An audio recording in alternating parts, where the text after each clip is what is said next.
Hello, my name is Logan Gilbert, and here's the note card that I'll be using for today. Allow me to ask the audience a question.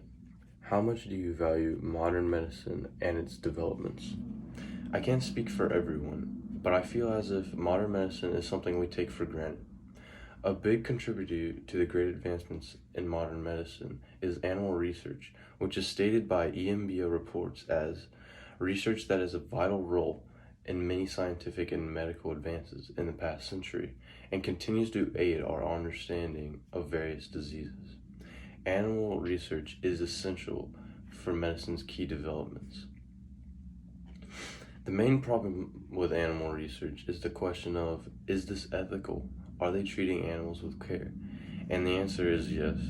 An article by the University of Stanford Medicine states, "We take our responsibility for the ethical treatment of animals in medical research very seriously.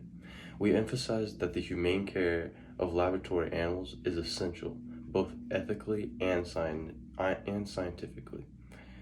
Poor animal care is not good science. If animals are not well treated, then science and knowledge they produce is not trustworthy and cannot be replicated, an important hallmark of the scientific method.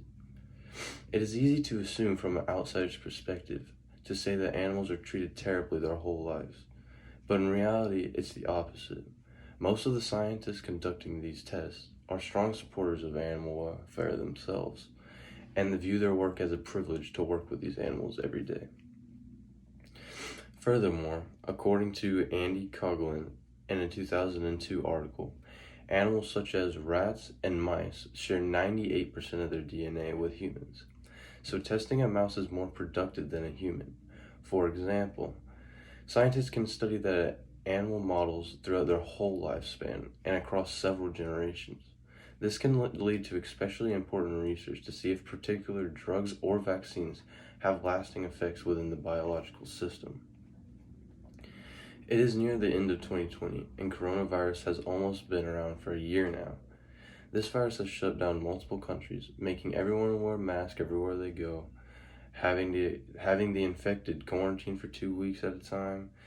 This pandemic has changed the world in several ways since making its way around the world earlier this year. A vaccine is what the whole world is waiting for.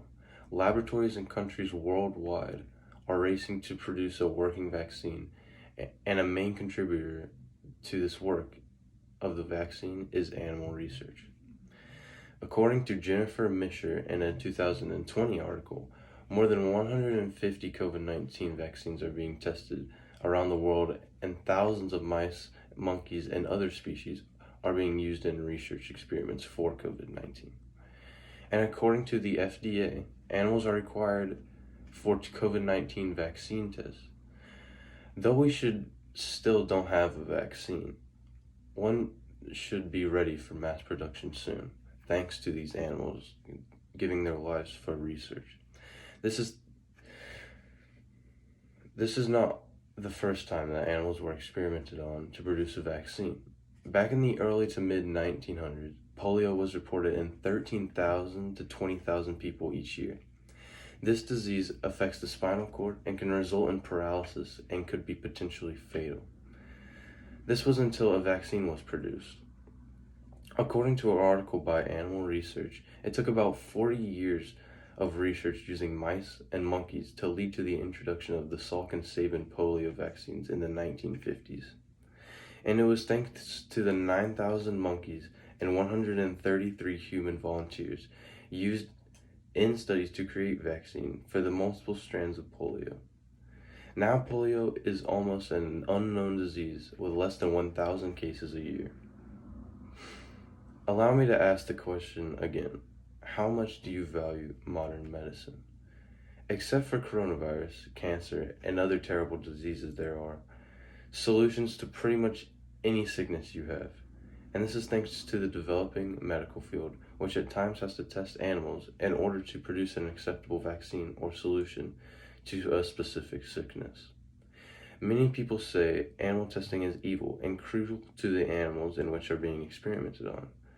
But this is just a view from an outsider's perspective. In reality, these animals are loved and treated as ethically as possible. Thank you.